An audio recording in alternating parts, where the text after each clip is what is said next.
மக்களை தேர்தல பாஸ் எடுத்தாங்க எடுத்து தரோம் மூஞ்ச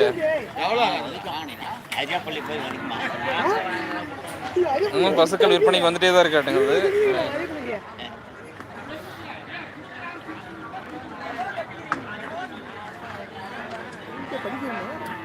7,000 உங்களுக்கு கிடைக்குன்னா கமெண்ட் பண்ணுங்க.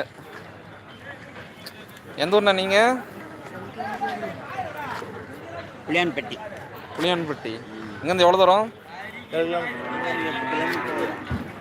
8 கிலோமீட்டர். ஹெச்எஃப் ஃபுல் பிளாக்காக இருக்குது பார்க்குறதுக்கு.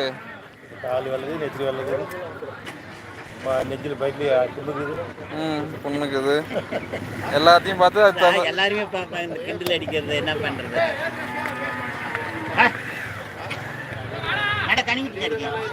போனா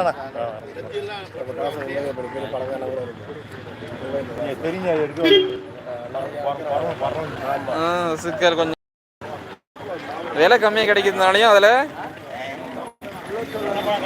பசுனுடைய தரத்தை அந்த விலைக்கு தான் விற்குங்கிறாங்க. அதான் வியாபாரங்கிறது. உண்மையிலே ஏமாற்றி வித்துட்டு போயிட மாட்டாங்க. நாங்களும் நல்லா நியாயமான வியாபாரிகள்ன்றாங்க இருக்கிறவங்க. பசுனுடைய கண்டினுடைய நான் பார்த்துட்டு இருக்க கண்ணுக்குட்டி ஃபுல் பிளாக் கண்ணுக்குட்டி 7,000 பிடிச்சிட்டு போயிட்டே இருக்கலாம். வந்து எவ்வளோ நாள் ஆகும் சனி திரும்புறதுக்கு? 5 வருஷம் ஆகும். 2 வருஷம் நல்லா தீனி போட்டே இருக்கணும். இப்போ தீவன விலை போயிட்டு தான் பெரும் பிரச்சனை. இப்போ ஓகே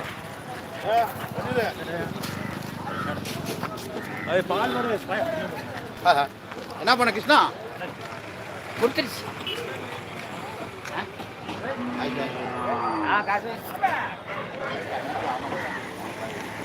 பசுக்களுடைய தீவன விலைகள் ஏறி போட்டு தான் பால் விலைக்கு உயர்வுக்கு முதன்மையான காரணம். சரி வாங்க அடுத்தது ஆட்டு சந்தைகள் பார்க்கலாம். போய்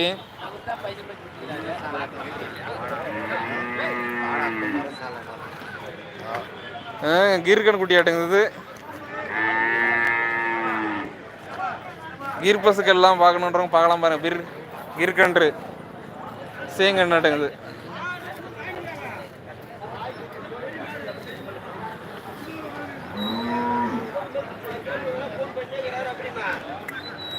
போச்சம்பள்ளி கால்நடை சந்தை.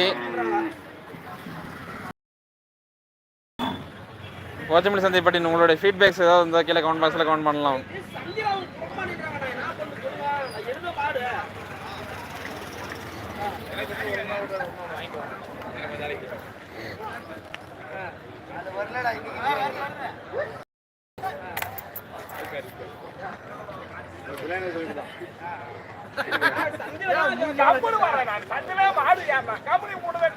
ரேட்டிங் அண்ட் போச்சம்பள்ளி கேட்டில் மார்க்கெட். போச்சம்பள்ளி சந்தையில் நின்று இருக்கோம் நம்ம. அவங்க காசு தான் தரணும். கடன் ஓட மாட்டேன். நீ என்ன பண்ணு சொல்லுங்க.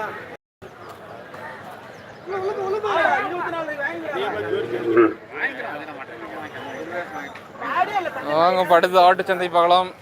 பசுக்களுடைய விலை நிலவரம் ஓரளவுக்கு பார்த்துட்டு வந்துட்டோம்.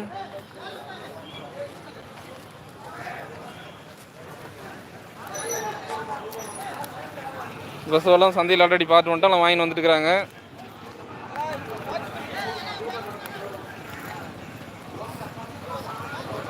அங்கே ஆட்டு சந்தைக்கு போய் பார்க்கலாம். இல்லைன்னா அவங்க ஃபீல் பண்ணுவாங்க.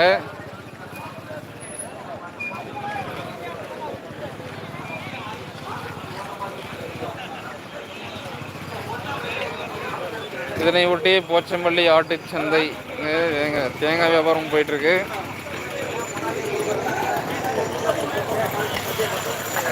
எங்கள் வரவங்களுக்கு உணவுக்காக உணவு கடைகள் இங்கே இருக்கார ஒன்று தரமான உணவு கடைகள் நம்ம போச்சம்பள்ளியில். நாம தான் போனோமா 4 பேர் போனதால போயிட்டுமா சந்தேகம் வந்தோம் இல்லையா? அதுக்காக ஐயா 1 2 ஒண்ணுதான். இந்த ஒரு நோட்டை எப்படி பாருங்க உங்க கண்ணுக்கு முன்னாடி 2ஆ கொண்டு வரேன். இந்த வேலைக்கு பார்த்துட்டு அப்புறம் என்ன யாருன்னா வேலைக்கு கூப்பிடாதீங்க. நேற்று ஒருத்தர் அப்படிதான் கூப்பிட்டாரு. கம்பெனி எங்க வீட்டுக்கு வந்துரு 500 ரூபாய் ரூபாய் நோட்டு நான் கொடுக்குறேன். நீ பாட்டுக்கு வீட்டுக்குள்ள மடிச்சு இழுத்து போட்டு அடிக்க வைக்க 2 பேரும் பிரச்சனை பெரிய பணக்காரன் ஆயிடலாம். எப்படி உட்காந்து மைக் பிடிச்சி கத்தினுக்கிறேன். பார்க்கறதுக்கு ஒன்னா தெரியும். ஆமாங்க இது கையோட பிராக்டிஸ். கத்துக்கதான் யார் வேணும்னு செய்யலாம். அதுக்குதான் சொன்னாங்க நடையும் நடை பழக்கமாம் சித்திரும் கையினிலே பழக்கமான.